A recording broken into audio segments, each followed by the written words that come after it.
Good morning students. आज हम group 15 की करेंगे एटॉमिक एंड फिजिकल प्रॉपर्टीज। हमने दो फिजिकल प्रॉपर्टीज कर ली थी, one is the atomic radius and the second one is the ionisation energy.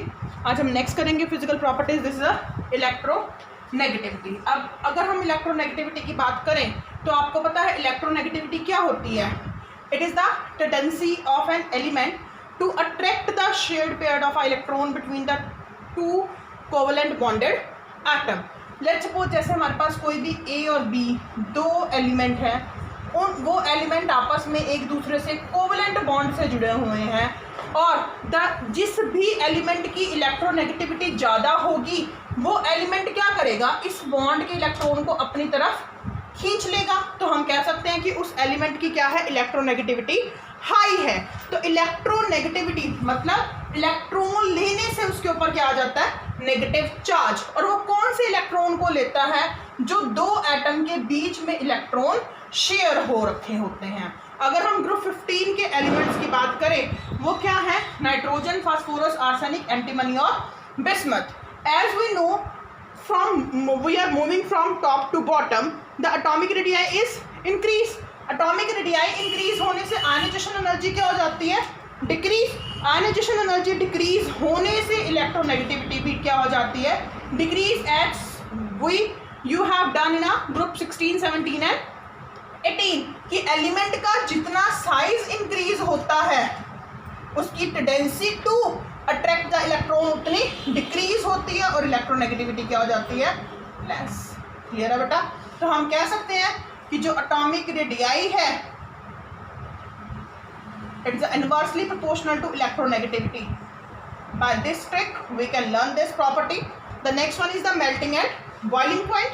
First हम करेंगे मेल्टिंग पॉइंट। किसी भी एलिमेंट का जो मेल्टिंग पॉइंट है वो किस पे डिपेंड करता है, उसकी पैकिंग एफिशिएंसी पे। Packing efficiency means we can say the arrangement of atom, we can say arrangement of atom.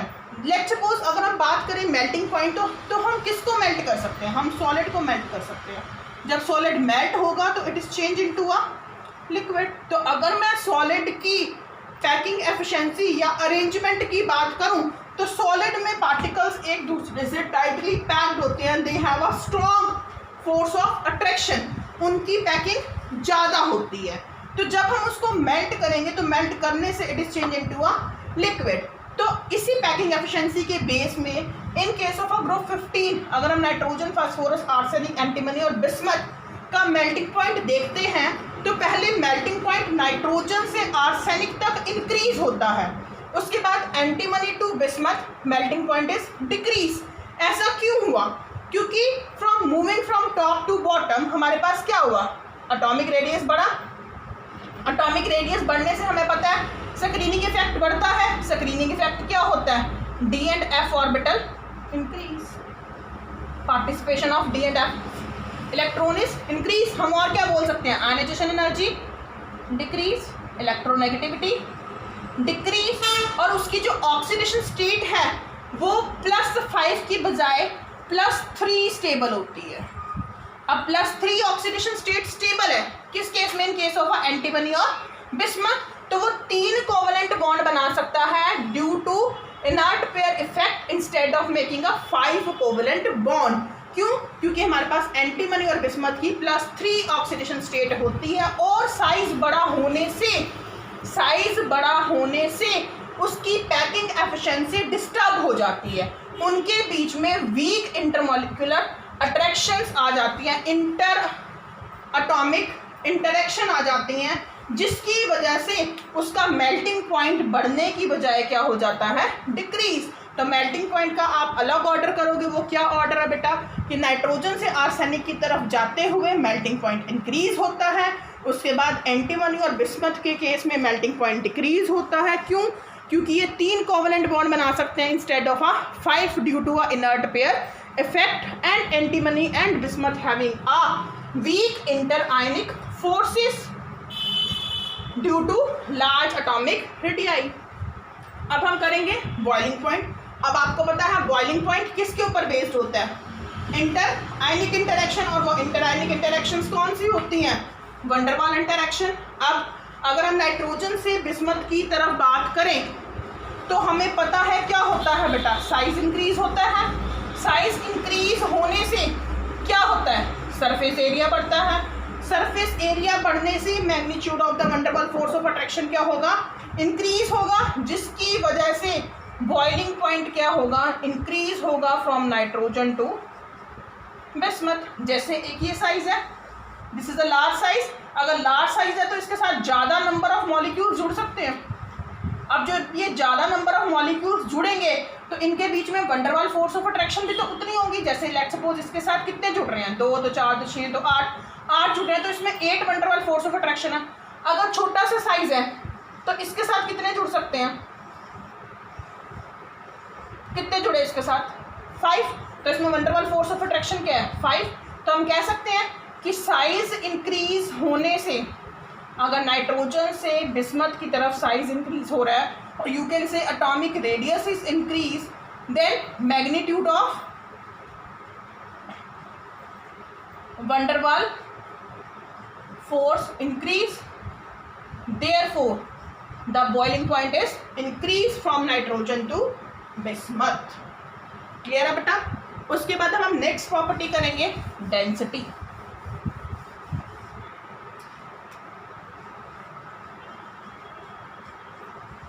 अब आपको पता है डेंसिटी क्या होती है।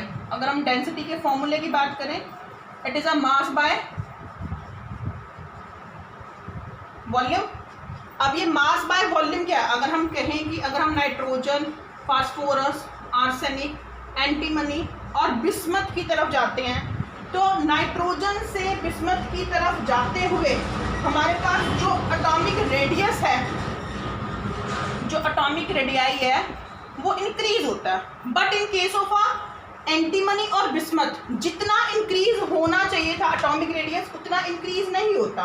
किसकी वजह से, due to inert pair effect. मतलब वो जो एटॉमिक रेडियस है वो इंक्रीज हो रहा है बट स्लाइटली, बहुत ही कम हो रहा है। तो from moving from nitrogen to bismuth, तो हम क्या कह सकते हैं कि नाइट्रोजन से आर्सेनिक की तरफ गए तो वॉल्यूम तो इंक्रीज हो रहा है। उसके बाद अगर हम बात करें एंटीमनी टू बिस्मथ, वॉल्यूम में क्या होगा, there is a small change in volume.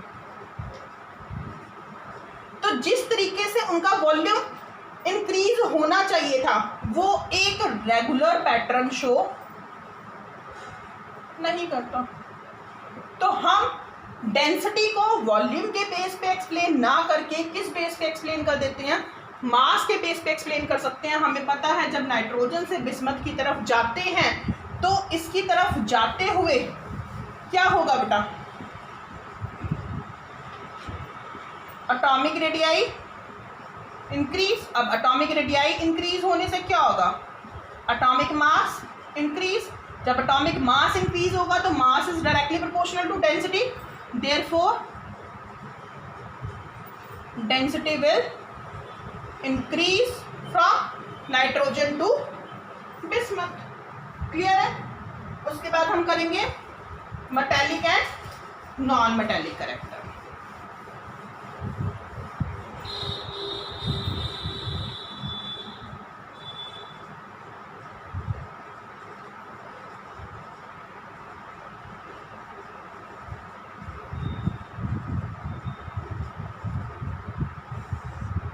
देखो मेटालिक और नॉन मेटालिक कैरेक्टर में क्या है। मेटालिक कैरेक्टर क्या होता है, that can donate electron between, that can donate electron. और हमें पता है कि जो डोनेशन ऑफ इलेक्ट्रॉन है वो with increase in size, with increase in size number of electron increase। तो हम कह सकते हैं that donation of electron क्या होगी, increase। क्यों, क्योंकि हमारे पास जो एटॉमिक साइज है वो क्या हो रहा है, इंक्रीज हो रहा है। आयनाइजेशन एनर्जी क्या है बेटा, low, electronegativity is low, high shielding effect and less nuclear charge. इसकी वजह से मूविंग डाउन अ ग्रुप, अगर हम बात करें नाइट्रोजन, फास्फोरस, आर्सेनिक, एंटीमनी और bismuth, moving down a group हमारे पास क्या होता है, मेटालिक कैरेक्टर इंक्रीज होता है। अगर मेटालिक कैरेक्टर इंक्रीज हो रहा है तो नॉन मेटालिक कैरेक्टर क्या होगा,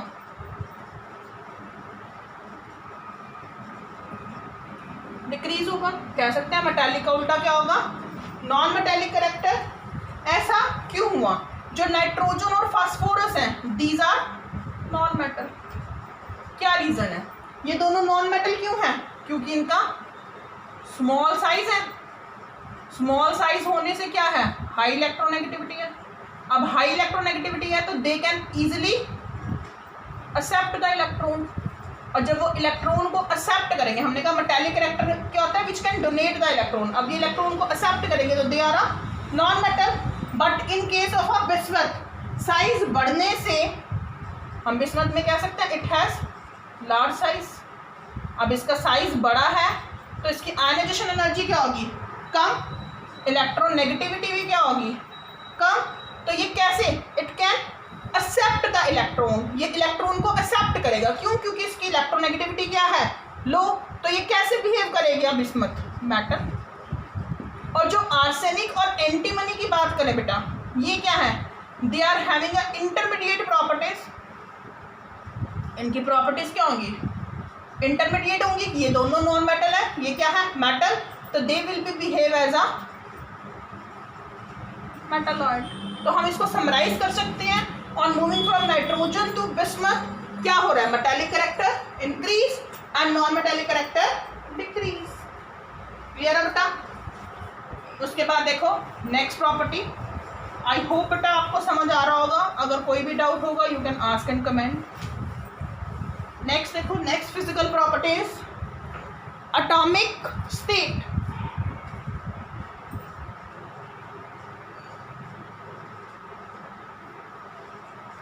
और फिजिकल स्टेट। अब अगर हम एटॉमिक और फिजिकल स्टेट की बात करें, हमें पता है जो नाइट्रोजन है, नाइट्रोजन क्या है बेटा, it is a smallest element, सबसे छोटा है।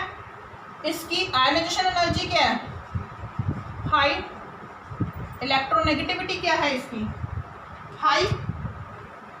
इफेक्टिव न्यूक्लियर चार्ज क्या है इसका, high. D and F orbital क्या है, एब्सेंट। अब D and F orbital absent होने की वजह से नाइट्रोजन कैसे एग्जिस्ट करता है, इट एग्जिस्ट एज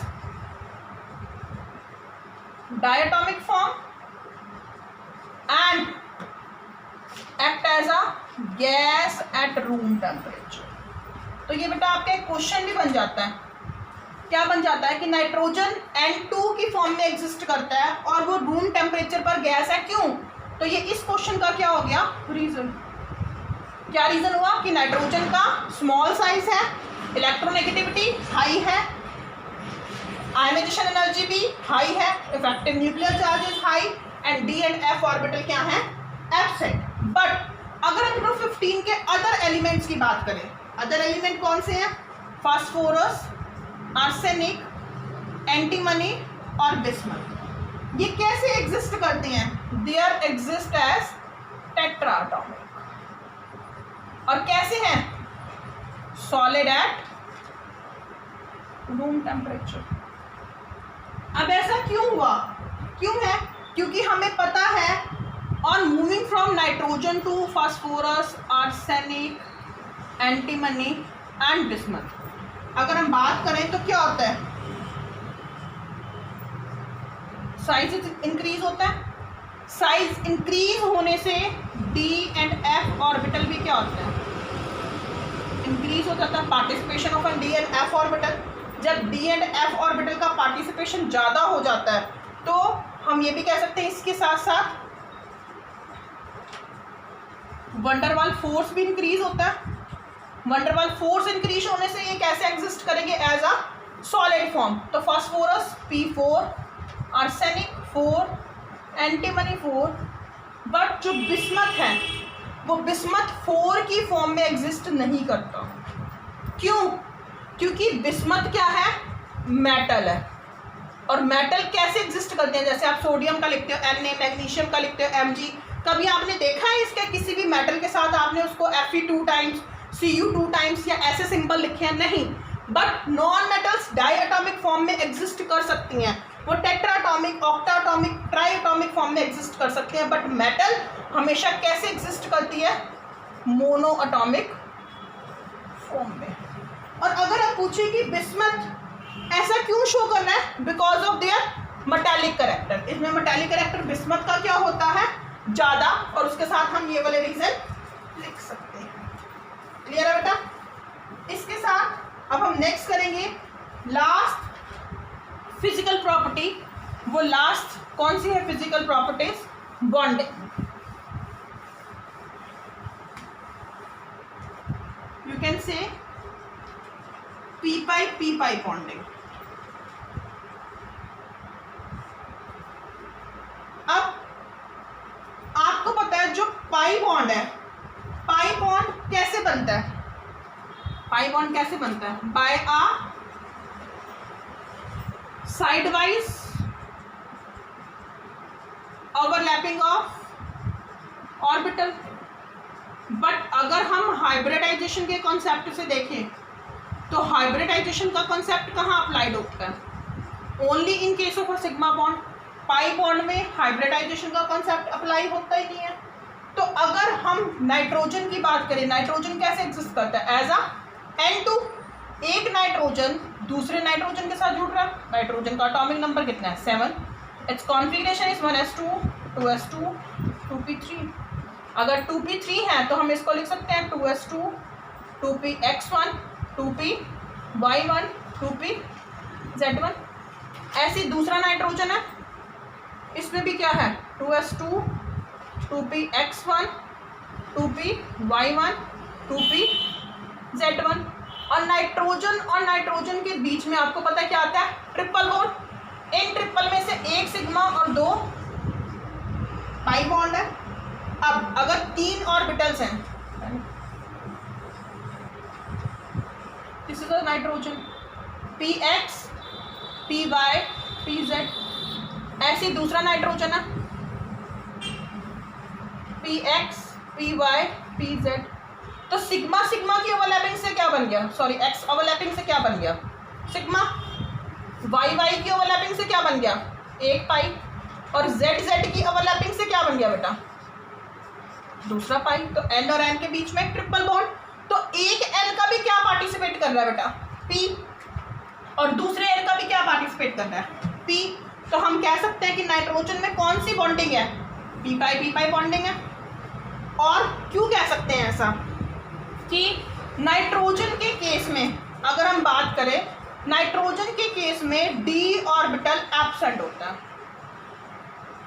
अब जब डी ऑर्बिटल, अगर मैं ये 2s वाले इलेक्ट्रॉन आगे एक्साइट कराना चाहूँ तो नहीं भी करा सकती, डी की पार्टिसिपेशन नहीं करा सकती। क्यों? क्योंकि इसमें डी ऑर्बिटल क्या है? एब्सेंट।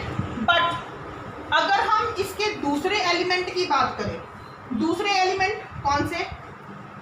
पी आर्सेनिक से जुड़ेगा, एंटीमनी से जुड़ेगा।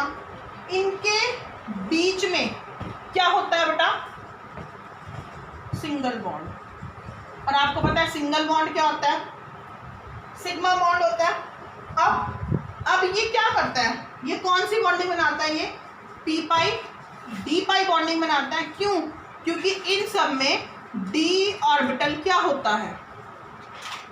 प्रेजेंट। तो हम कह सकते हैं डी ऑर्बिटल क्यों है present? Due to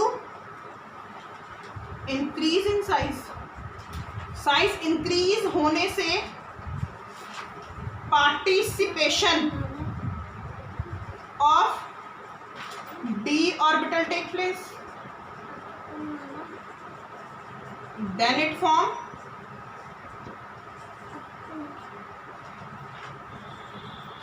P pi D पाई।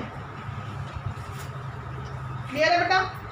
इसी के साथ साथ आपकी फिजिकल प्रॉपर्टी सारी ख़त्म हो गई हैं। केमिकल प्रॉपर्टीज़ हम नेक्स्ट वीडियो में करेंगे। अगर आपको कोई भी डाउट होगा you can ask and comment. Thank you, bye bye and have a nice day.